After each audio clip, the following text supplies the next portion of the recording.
Hey everybody, welcome back to Church Talk. We're talking about everything involving the local church. My name is Rob, and today we're doing another video on leading worship from your acoustic guitar.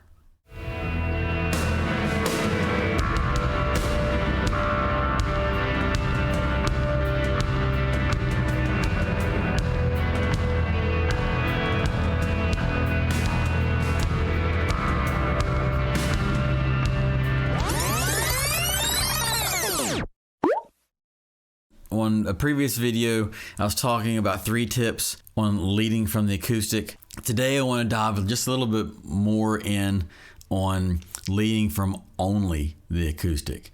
When I first started being a worship leader, I had a full band and everything was great, and drums and bass and keyboard and a couple of electric guitars and a couple of acoustic guitars. We had a good sized band.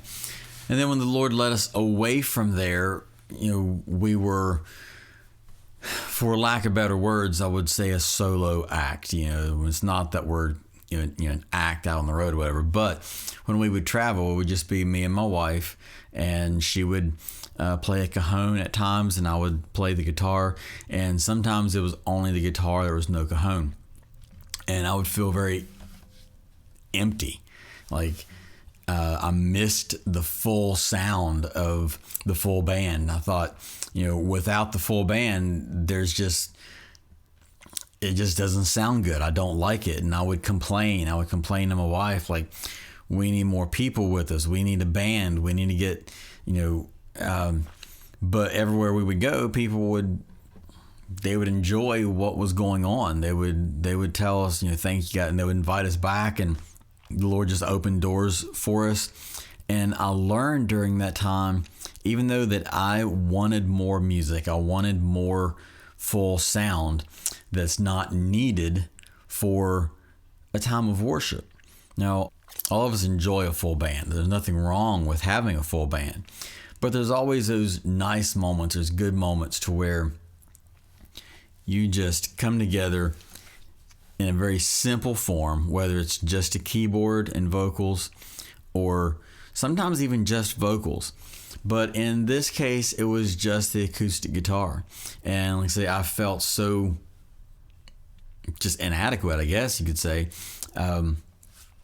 of not having that bass and the drums and that band. So we just did it anyway, and I pushed through those awkward feelings, and even sometimes some anger would rise up, like, Lord, why are you not giving us a band? Why is it just me playing the guitar, and getting frustrated? But as we worked through that, the Lord showed me that it doesn't take a whole band to lead people into worship, and sometimes those are the best moments when we bring it back down to a simple form. So that's what this video is about, is if you are a worship leader and all you have right now is just an acoustic guitar, there are methods and there are ways to help you out with that. And I would say number 1 would probably be to get some type of a pad. You can use an iPad, you can use your computer, but I'll put a link down below. But I don't now. We're in a great place. We have a full band. We're worship pastoring a great church called The Bridge now in Poco, West Virginia, where we have a full team, and it's a growing team. But when we were on our own, I would use a pad from, I think his name is Carl Vercade, I think. I'll put it here on the screen so you can see it. But these pads, they come in every single key, and all it does is just play a loop of that key. So if you're in E, and it's just playing a loop of E all the time. And so when you need to stop playing for a moment, maybe you bring it down and you don't, your fingers are sore because you've been playing, for a couple of different sets or whatever. You've been playing a lot more than normal. Because let's face it, if you're playing acoustic guitar and it's only acoustic guitar at your church, you're probably, more than likely, you're probably a volunteer. So your time spent throughout the week is out making money for your family to earn a living. And then during the weekends, you pick up your guitar a couple times through the week to maybe plan out a set and practice it. But you're not playing as much as you would like to be playing. So then when you do get a chance to play, it's on the weekends when you're leading worship and your fingers get a little bit sore. And you're like, I need to stop playing every once in a while. A pad can help you do that. You can be able to just strum out of something and just allow it to kind of fade out. Your pad comes in. You can lift up your fingers and give yourself a break for a moment.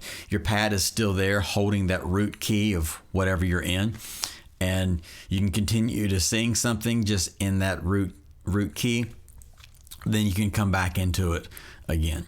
So get yourself a good pad. It doesn't have to be the one that I used. It can be anything, Sunday keys or any type of pad. But the one from like I said, I think it's called Carl Vercade. Those pads worked great for me. I still use them if it's just me and the acoustic. If we're going somewhere and I don't have the band and I'm not playing from the keyboard, I will still use that. So what I do is plug it into the from the iPad in a 1/8 inch connection or an 1/8 inch stereo connection to a 1/4 inch. So if you get yourself a cable that has an 1/8 inch on one side and a 1/4 inch on the other, now you can do this one of two ways. You can either set up your iPad to where it is putting out a mono signal from the jack. So if you do that, you can just get a mono cable that's a 1/8 inch on one side to 1/4 inch on the other side. Plug it into your iPad with the 1/8 inch. The other end, take that 1/4 inch and plug it into a direct box. And then from the direct box, you go XLR to the system, and now you've got a good link of a pad sound. Or if you wanted to go stereo, you would need to do that. You'd set your iPad up to where it's putting out a stereo signal through the jack. Get yourself a stereo plug that actually puts out 2 separate mono signals, so that you can split that signal into a stereo mix and go out through 2 direct boxes and 2 XLRs, taking up 2 channels on your board if you wanted to go that route. I never have done that. I've always been just very simple with it, of just going mono, and it's worked well. So you don't have to go, with a stereo setup, but you can if you wanted to. Now, something else that I found too, and I should have put this on the last video about a tip, but I was thinking, a lot of times we use a capo. Capos are an acoustic guitarist's best friend, because when I played a lot of lead guitar with electric, I never used a capo. I could just play whatever, I've done a lot of bar chords and a lot of, I guess you call them inversions. I didn't know that's what they were for a long time. And I'm making these chord shapes and doing these different things and I didn't know what I was doing. I just knew that it sounded good. And later on, I'm finding out, oh, that's just an inversion. I didn't know the lingo. I still don't know all of it. But when you're playing acoustic and you're going to be in like B flat, well, I don't know many acoustic players that's going to play in B flat without a capo and it sound good, especially if you're playing rhythm. And so you take your capo and you put it on the 3rd fret and you play a G, but you can't just throw it on like I just did and expect it to sound good. If you put your capo right in the center like that, like this, you're in the center of your fret, you're going to get the most bend out of your strings possible, and it may throw your guitar just a little bit sharp. So when you are making your chords, you might be just a hair sharp, or if you throw it off, if you just kind of throw it on and you're sideways like this, you may have some of them sharp and some of them not sharp, but some of them will be on. And so when you play your chord, it can be off a little bit. So I always do my best to place it on. And this is another thing, if you throw it on, you can sometimes bend a string, not only bending it straight down, but you're like, you know how you'll take a note and you press on the string and then you bend it down. That's the same thing your capo could be doing if you just kind of throw it on real quick and you don't pay attention. So anytime I use a capo, I try to put it on evenly and kind of gently, right almost up against the fret. So that way there's no bending of the string. It's just holding it down on that fret, and that gives me the most accurate pitch. Because like I say, as we use capos, if we use them incorrectly, we can actually cause ourselves to be a little bit pitchy on the guitar, and we don't want that. We want to be in tune, we want to be in pitch. So, but another thing that I would say to do if you're leading from the acoustic, and really leading from anything, but especially the acoustic guitar, because on a keyboard it's pretty simple to transition. Once you get good enough on the keyboard, you can transition from any key to a different key while still playing and keeping everything flowing. But if you're in the key of B flat and you're playing and the next song is in G, there's just no good way to transition, because you gotta take the capo off and put it away somewhere, and now so there's this really difficult thing to do with acoustic guitars using capos. You cannot move that capo easily. Now they do make some of them that will slide, so it's a little bit quicker. People will say you can slide them on the go, but still that transition is going to be, you're bringing a song down to a close and you want to just gently move it to another key. Maybe a slide will work. I've never used one of those. Maybe I should get one of those and try them, but I've never used a sliding capo. I've always used just the clamp style, and there's no good way to transition keys. So something that I've begun to do, and it's worked very well for me, is to keep your set in the same key throughout everything. So if I'm in the key of D, I can just stay right there. I don't have to transition over to anything else, especially if I'm using a capo and I'm in B flat, and I'm just stay in B flat all the time. So make all your songs in your set be the same key. Now it doesn't have to be the same tempo, it doesn't have to be, but if you can match and keep that key the same, then it allows you to flow in and out of songs or back and forth to songs. Because there's many times, even with the full band, but especially when you're leading from only acoustic, when you're the only one playing an instrument, you're leading worship and it's only you and your acoustic, you can feel inadequate. But I will say this too, is that it gives you an advantage to where you don't have to lead a band. They don't have to know where you're going to go. If you feel like the Lord wants you to go back into the last song or to do a different progression, and you're feeling that you don't have to lead that band and tell them you're going someplace different. You can just go, because there's nobody that has to follow you to make it sound good. You can just flow wherever you want to go. So you do have that advantage too when you're playing with only one instrument. Now, like I say, I would always feel like I wanted the full band, but I did find it that it was very simple to go wherever I wanted to go, and I didn't have to worry about telling the band that hey, let's go to the 6.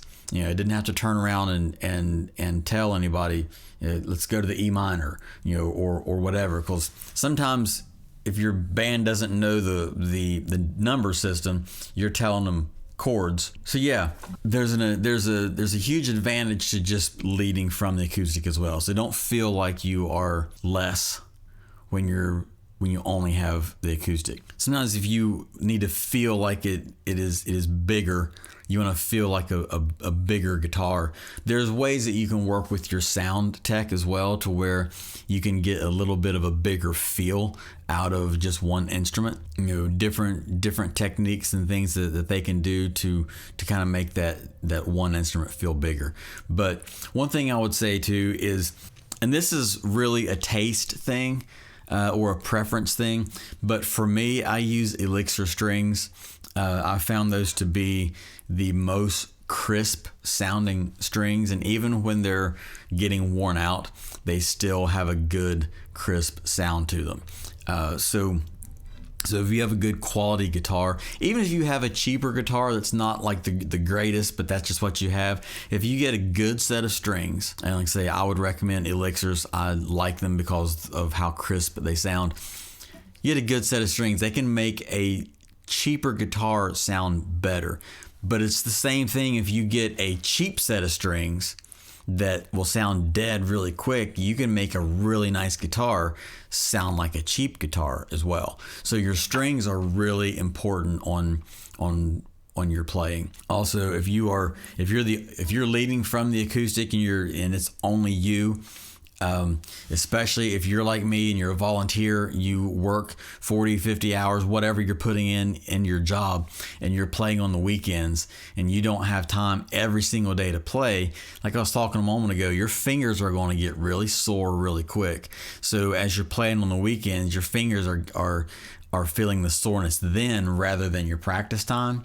So I would recommend getting a lighter gauge of string, and also depends on your playing. If you play really hard all the time, maybe that medium or that heavy set might be what you need to go with. But for me, I don't usually play real hard all the time, and I like a lighter gauge of string. It's easier on my fingers. I started out playing a lot of electric, so I was used to playing electric, and so when I made the switch over to playing more acoustic, it felt more similar to me than the electric string and the acoustic string. It didn't seem like I had to push down so hard, you know what I mean, to play the acoustic.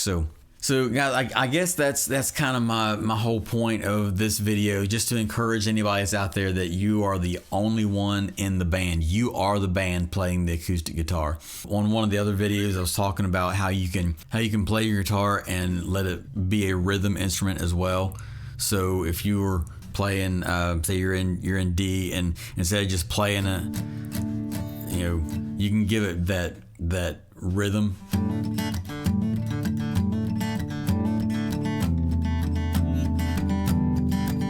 So it's that you're playing almost like you're playing the drum, but you're on the strings. So it does give that little bit of a rhythm.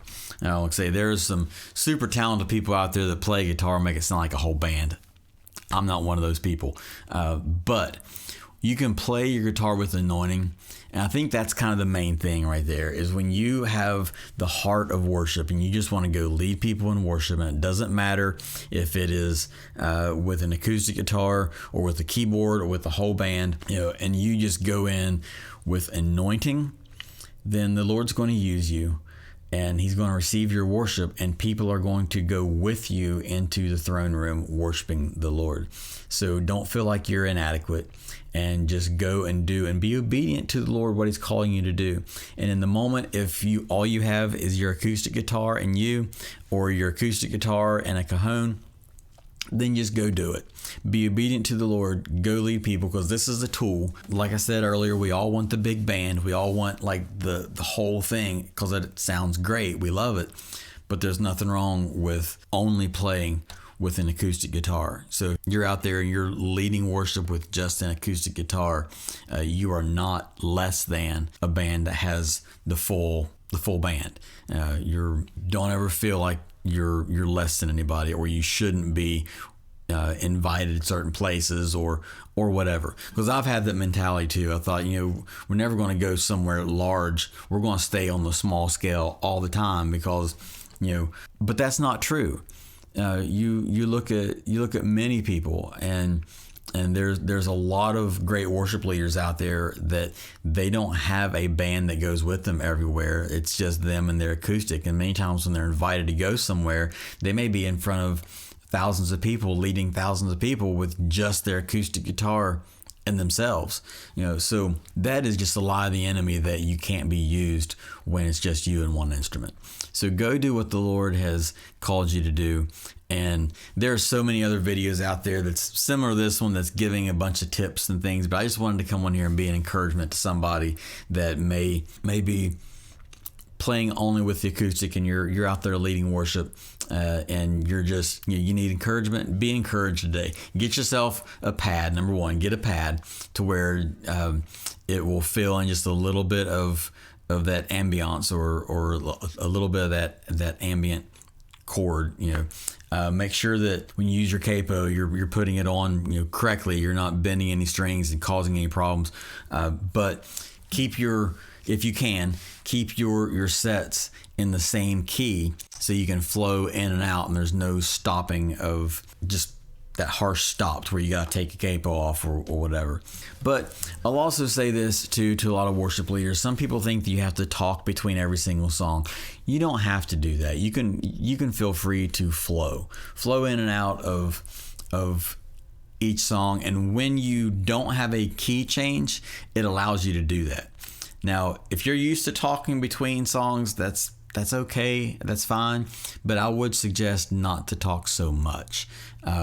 Just lead the people in worship, and when you are using a capo, especially using a capo, if you can just stay in the same key, it allows you to flow in and out of different songs without stopping, without having to talk. Because many times you're using a capo, you can be talking while you're moving your capo to wherever you need, and it works. But I hate talking between songs. I would rather just go in and just focus on the Lord, and when I feel like the Lord wants me to say something, then I say something. I don't really plan transitions with speaking. I plan transitions musically, and then if I feel like we need to, then while we're in that transition and the team is already going that direction, then I'll speak, and they'll follow me where I'm going. But it's not planned out with speaking being what's making the transition flow well. It's musically flowing well, and then the speaking part will come when I feel like I need to. So I hope that's made some sense to you. And if this type of video, this type of content is what you like, or you're getting value out of it, make sure you hit the like. And if you haven't subscribed yet, be sure you do that and help me out grow the channel. And we'll see you guys next time on Church Talk. God bless.